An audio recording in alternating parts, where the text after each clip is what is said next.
Making history while saving lives, tonight doctors in Baltimore are celebrating a medical first after using a pig's heart to perform a life-saving surgery, giving a Maryland man another chance at life and hope for future patients. Welcome to WJZ News at 11, and to all of those of you who are streaming tonight, I'm Vic Carter. This experimental surgery was a last-ditch effort to help Maryland resident David Bennett, who was suffering from terminal heart disease. Now doctors say this medical breakthrough could pave the way for future transplant patients.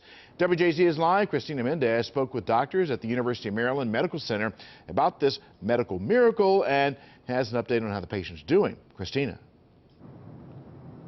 Doctors say there was no guarantee this experimental procedure would work, but 3 days later, David Bennett is doing well. For a month and a half, the University of Maryland Medical Center was David Bennett's home. The 57-year-old Maryland resident was diagnosed with terminal heart disease and was surviving off of a heart-lung bypass machine. He said, I don't want to die.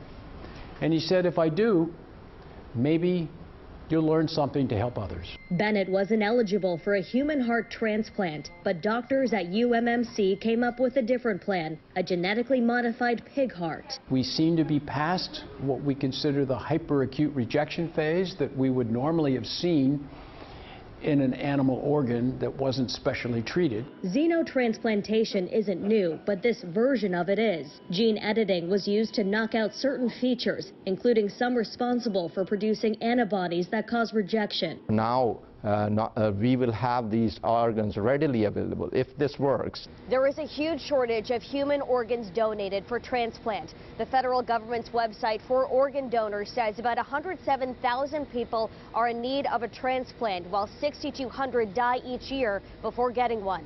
The goal is to solve the shortage of organs and the crisis that exists for so many patients across the nation. Doctors say time will tell. Whether it's a day, week, month, year, I don't know. Doctors say they will now closely monitor Bennett over the next couple weeks to see and determine whether this transplant gives him the life-saving benefits that he needs. I'm reporting live from Baltimore tonight. I'm Christina Mendez for WJZ.